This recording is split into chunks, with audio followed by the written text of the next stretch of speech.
Hello, all you beautiful people out there, and welcome to Saturday Livestream.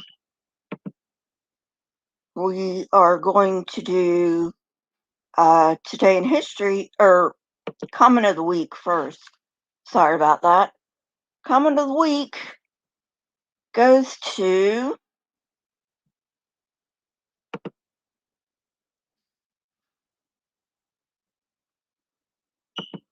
We've never been. Sorry about that.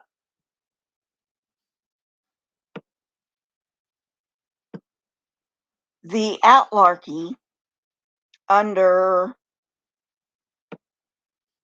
the Council of Nicaea II. It's a pretty old video.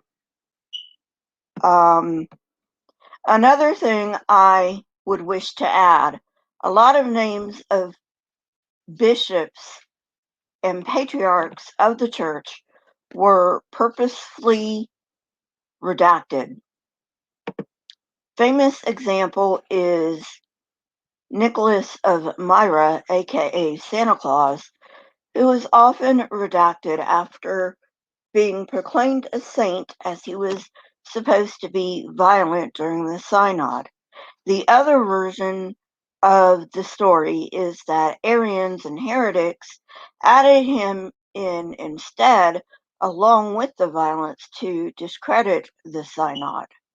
Believe what you will, Orthodox Church has no official stance other than that he was most probably there, but the identity of the person he attacked is unknown.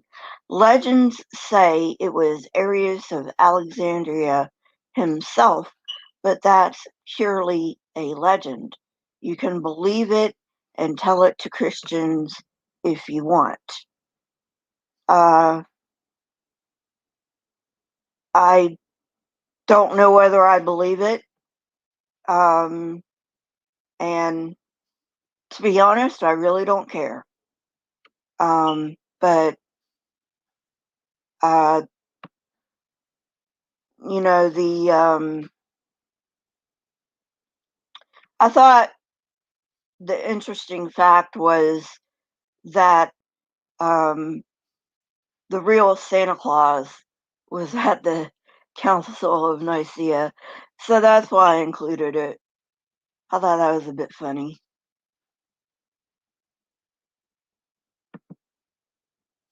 So now, today in history. Today's actually a fun one. Edmund Hillary and Tenzing Norgay reach Everest summit.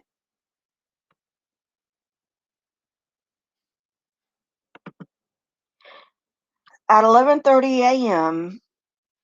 on May 29, 1953, Edmund Hillary of New Zealand and Tenzing Norgay of... When you're with Selco, it's easy. Just by being a member, you're helping to... Sorry about that.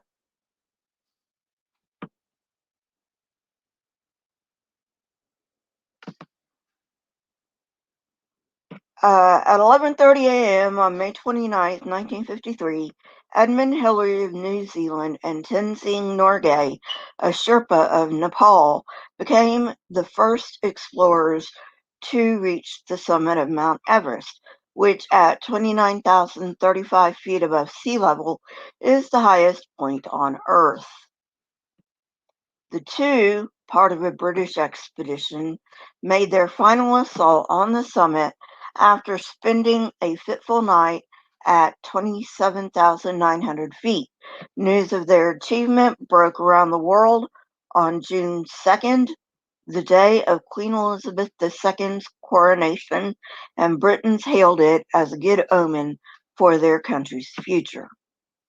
Mount Everest sits at the crest of the Great Himalayas in Asia, lying on the border between Nepal and Tibet. Called Komo Lungma, or Mother Goddess of the Land, by the Tibetans, the English named the mountain after Sir George Everest, a 19th century British surveyor of South Asia. The summit of Everest reaches 2/3 of the way through the air of the Earth's atmosphere, at about the cruising altitude of jet airliners, and oxygen levels there are very low, temperatures are extremely cold, and weather is unpredictable and dangerous. So it was a pretty good today in history, I would say. Um, all right. Channel announcement. The video I uploaded last night, uh, it was only like 45 seconds, by the way. Um, I've been getting a lot of comments on that you guys like it. Now, I will be making more videos like that, but I'm still going to mainly rely on Adobe Spark because it takes a very long time to download those animated videos, and it takes time to produce also. So, so I will be doing the animated videos from time to time, but for the most part, I will be sticking with the Adobe Spark. And now let's get into our topic for today, which is Numbers 34 through 36, dividing Canaan. Now, right off the bat, this is just fucking wrong. Okay, why are you dividing Canaan when you've got years, probably years to go? I don't know. It's been a long time since I've read this particular passage.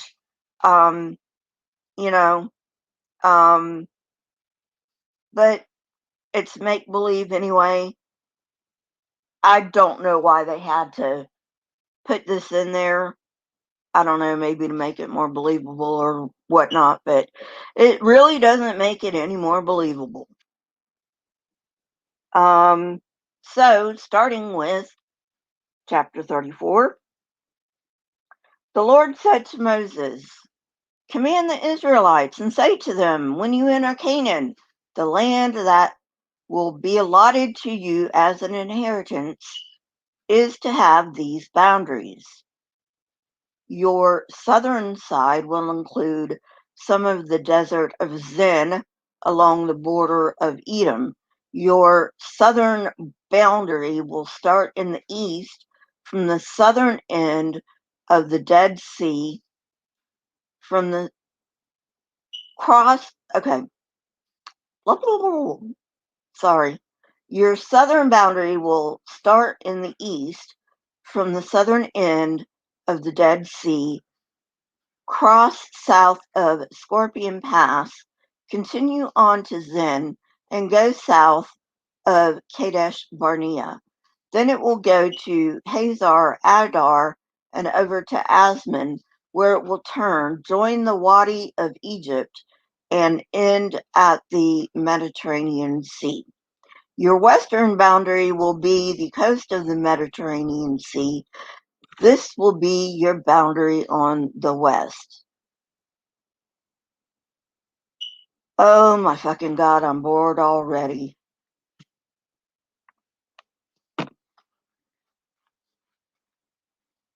For your northern boundary, run a line between the Mediterranean Sea to Mount Hor, and from Mount Hor, Hor, okay, uh, not the not the insult, okay, but Hor, Mount Hor to Lebo Hamath. Then the boundary will go to Zedad, continue to Ziphron, and end at Hazar Enan. This will be your boundary on the north. For your eastern boundary, run a line from Hazar Enan to Shechem. The boundary will go down from Shechem to Riblah on the east side of Ain and continue along the slopes east of the Sea of Galilee. Then the boundary will go down along the Jordan and end at the Dead Sea. This will be your land with its boundaries on every side.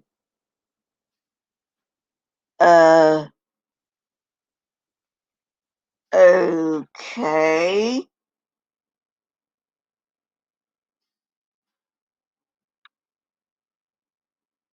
Makes no goddamn sense.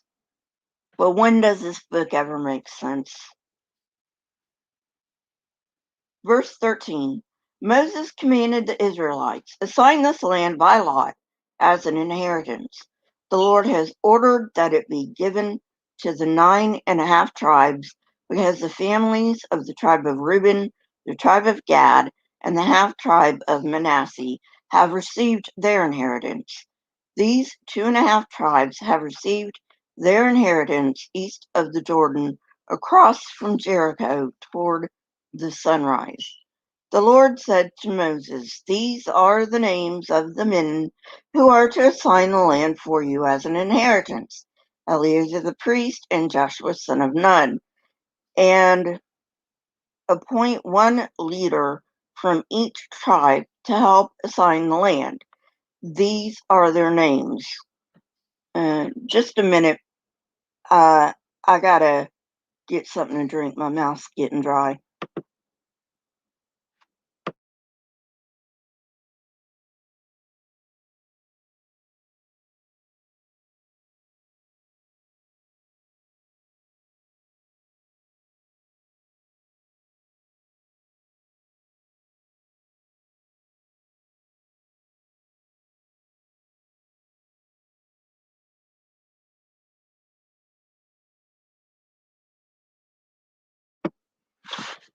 Okay, thanks for sticking with me. Alrighty.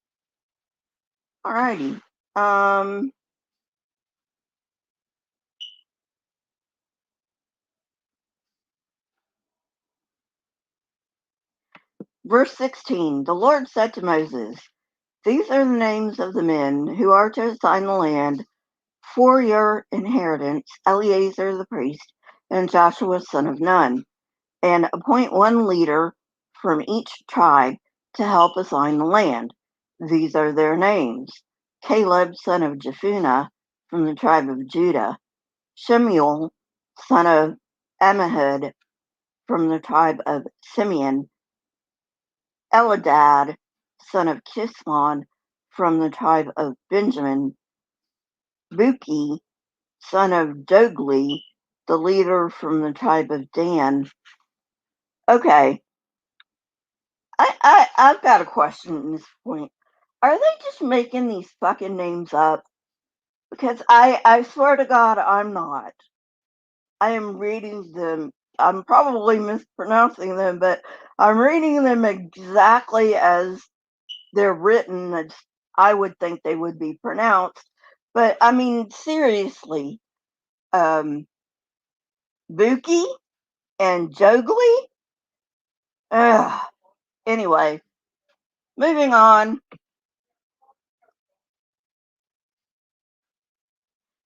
Hananiel, son of Ephod, the leader from the tribe of Manasseh, son of Joseph, Kemuel, son of Shifton, the leader from the tribe of Ephraim, son of Joseph, Elizaphan, son of Parnak, the leader from the tribe of Zebulun, Paltiel, son of Azan, the leader from the tribe of Issachar, Ahiad, son of Shalomi, the leader from the tribe of Asher, Pedahel, son of Ammihud, the leader from the tribe of Naphtali. These are the men the Lord commanded to assign the inheritance to the Israelites in the land of Canaan.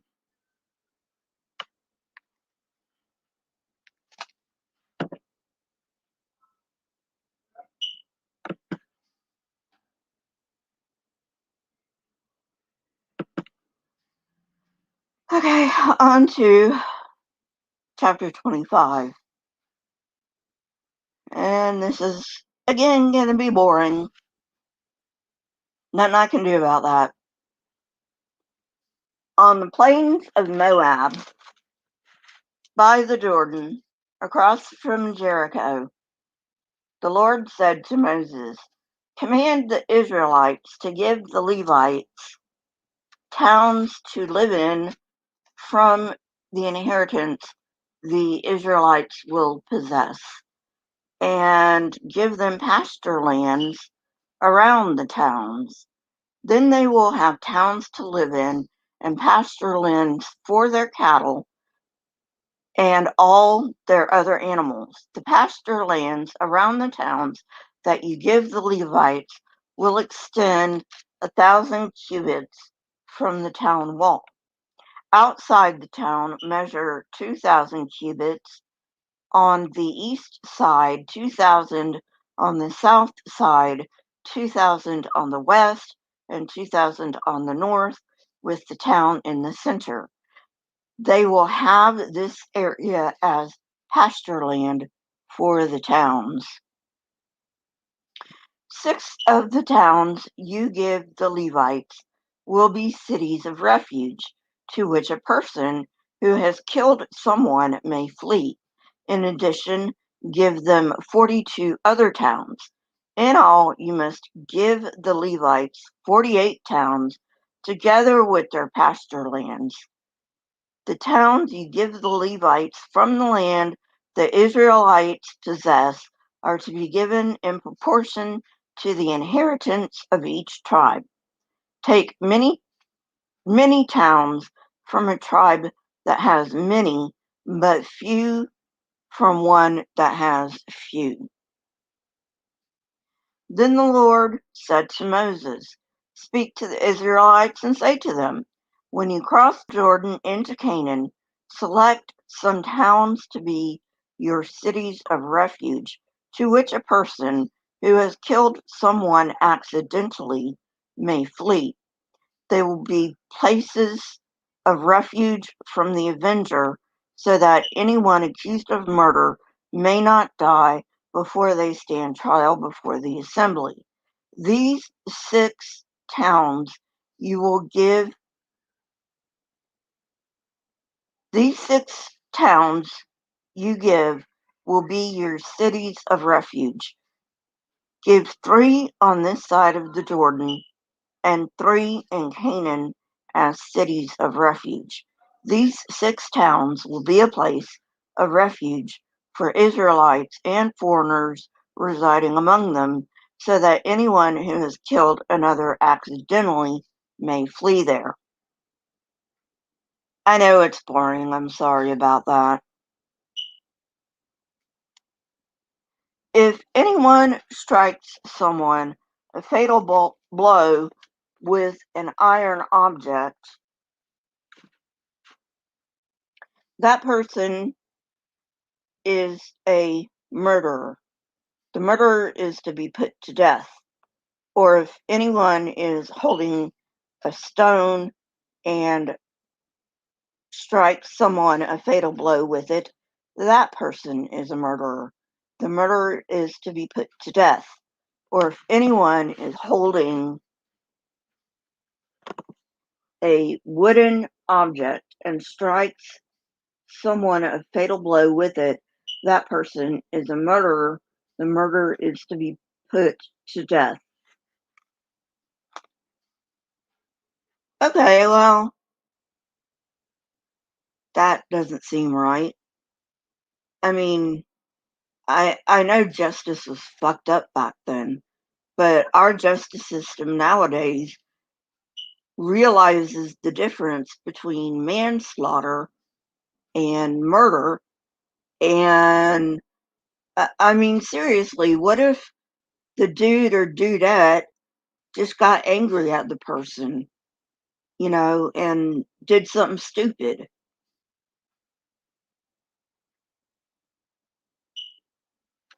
Verse 19, the avenger of blood shall put the murderers to death.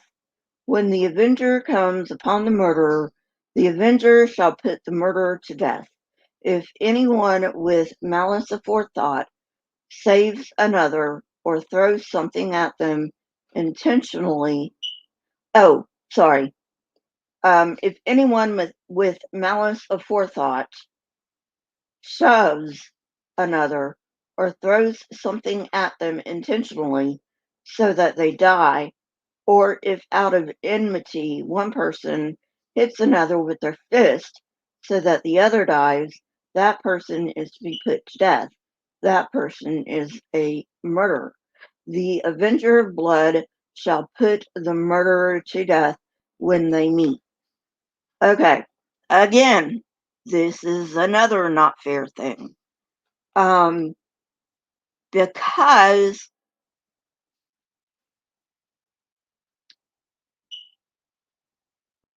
they probably had no idea what aneurysms were at this day and age. But if this God exists, he damn well should have. And so if you hit a person, which you absolutely should not do, don't hit people. But say you hit someone out of anger, okay? And they had an aneurysm. Well, you didn't know about that aneurysm. So, you know, why should you, again, we're talking about manslaughter. We're not talking about murder. These fucking idiots don't get it. Verse 22. But if without enmity someone suddenly pushes another or throws something at them unintentionally, or without seeing them drops on them a stone heavy enough to kill them, and they die, excuse me, then since that other person was not an enemy and no harm was intended, the assembly must judge between the accused and the avenger of blood according to these regulations. Why? Verse 25, the assembly must protect the one accused of murder from the avenger of blood and send the accused. Wait a minute. Yeah. Um, the assembly must protect the one accused of murder from the avenger of blood and send the accused back to the city of refuge to which they fled. The accused must stay there until the death of the high priest who was anointed with the holy oil. What kind of fucking sense does that make? Seriously. Verse 26. But if the accused ever goes outside the limits of the city of refuge to which they have fled, and the avenger of blood finds them outside the city, the avenger of blood may kill the accused without being guilty of murder. Why? Oh, yeah, I'm just going to wait outside this city of refuge, for however long it takes for this person to wander outside the gates of the city, and then I'm going to kill him. Hello? Are you fucking kidding me? These rules make no goddamn sense. Verse 28. The accused must stay in the city of refuge until the death of the high priest. Only after the death of the high priest may they return to their own property. Again, what does the high priest have to do with anything? Verse 29. This is to have the force of law for you throughout the generations to come, wherever you live. Anyone who kills a person is to be put to death as a murderer only on the testimony of witnesses, but no one is to be put to death on the testimony of only one witness. Yeah, I got a problem with that. You know what? I majored in psychology in college, and eyewitness testimony is crap.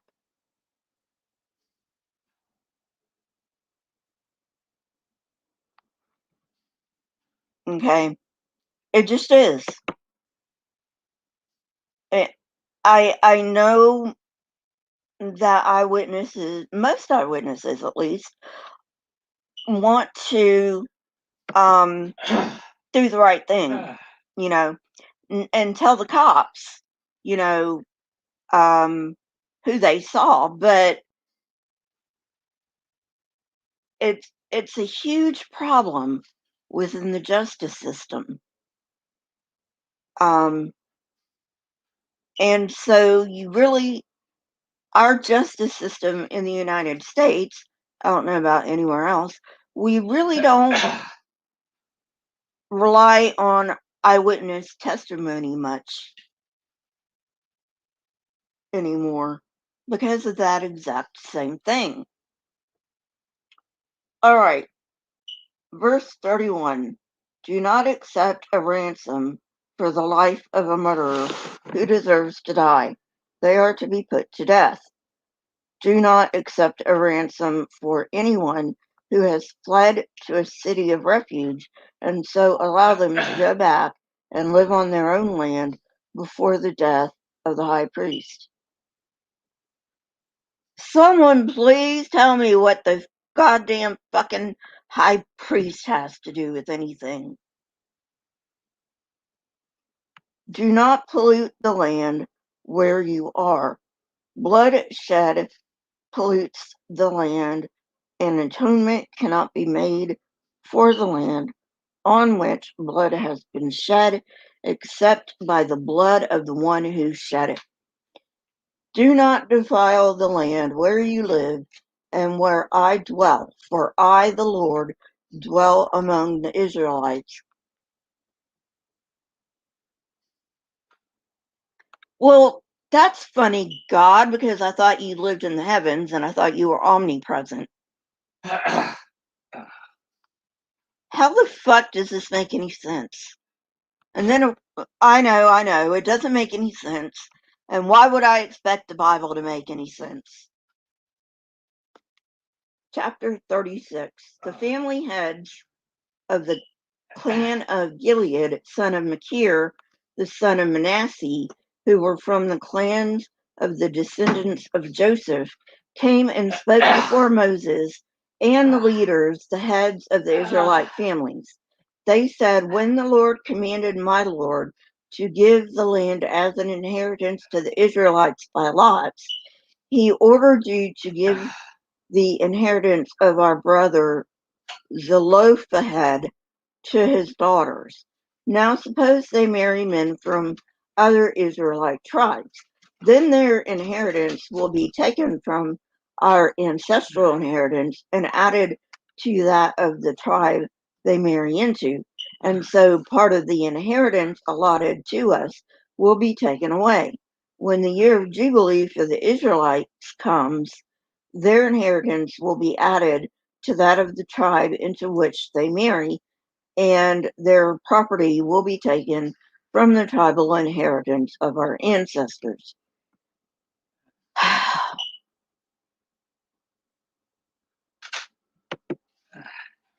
I don't know, Nevermore.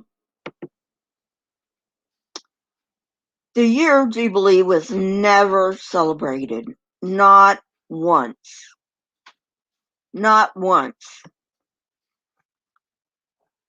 Verse 5. Then, at the Lord's command, Moses gave this order to the Israelites. What the tribe of the descendants of Joseph is saying is right. This is what the Lord commands for Zelophehad's daughters. They may marry anyone they please, as long as they marry within their father's tribal clan. No inheritance in Israel is to pass from one tribe to another, for every Israelite shall keep the tribal inheritance of their ancestors. Every daughter who inherits the land in any Israelite tribe must marry someone in her father's tribal clan, so that every Israelite will possess the inheritance of their ancestors. In other words, you can't marry for love.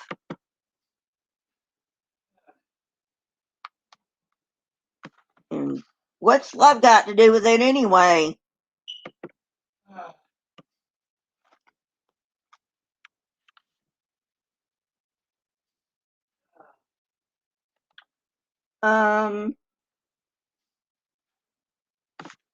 Verse 10. So Zelophehad's daughters did as the Lord commanded Moses. Zelophehad's daughters, Mahlah, Tirzah, Hoglah, and Milcah, and Noah, married their cousins on their father's side. That is some major fucked up shit there.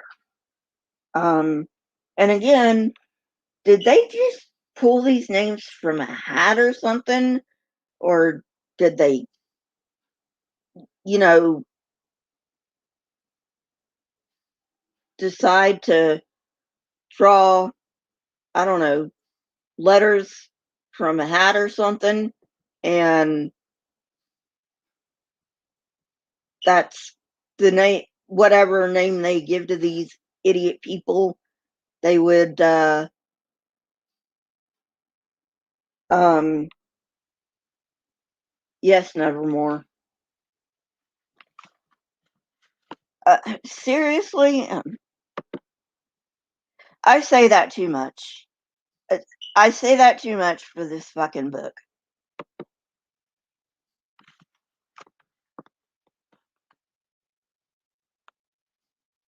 Verse 12. They married within the clans of the descendants of Manasseh, son of Joseph, and their inheritance remained in their father's tribe and clan. These are the commands and regulations the Lord gave through Moses to the Israelites on the plains of Moab by the Jordan across from Jericho. And thank goodness that is the book of Numbers. Next week we start Deuteronomy, which is it's gonna be fun, people. It's gonna be fun, said she with a sarcastic tone.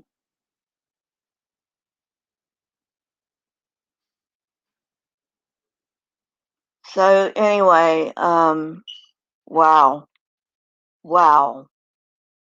What do I even say to that?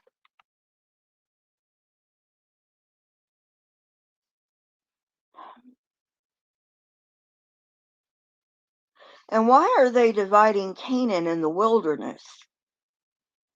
I mean, is God a sadist? The Israelites who are not going to go over to possess the land, which let's remember this is a made up story, okay? But in the story, is God a sadist? You got all these people who are not going to enter the land of Canaan, and he's just dividing up the land of Canaan anyway, so they can, I don't know, be tortured because they're not going to go over. Eh, Even if this God was real, which he's not, but even if he was real, I still would not worship this motherfucker.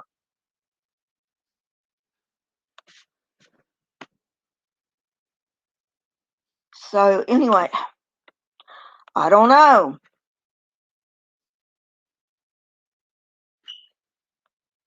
I I can't believe most of the shit was boring, you know. I mean, I didn't even have much to comment on, really. I mean, just a bunch of bullshit, you know. And of course, what do we expect from the Bible? But, you know, whatever. Anyway, yeah, right, Nevermore. Um, so yeah. Um, the don't forget tomorrow's Atheist Church. Same Lisa time, same Lisa channel. Also, um, I took about a week off for my edited videos. I'm gonna start those up again soon. Um, so be on the lookout for those. Uh, if you would like to join this channel and help make it better, the join link is under the video. And you can go to the join link and join this channel. Right now, I only have one tier, which is $2.99 a month, which is researcher. And let's see, anything else I have to say? Nope, I don't think there's anything else I need to say. This is kind of a very short Saturday live stream because, well, because I didn't really plan very well. I mean, to be honest with you, I don't plan my Saturday live streams. I mean, I do make it so that you know what I'm covering, and um, I have the thumbnails up and all that. So in that respect, I do plan, um, but in way of how many chapters I'm going to cover, no, I don't plan that. And I would rather stop at a book stop rather than start the next book, which technically isn't the next book, um, because these books aren't in order.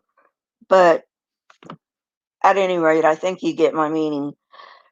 So anyway, have a good day, guys. Have a great rest of your day. Um, keep wearing the masks. Um, I love you guys. You mean a lot to me, and I will talk to you tomorrow for Atheist Church. Bye.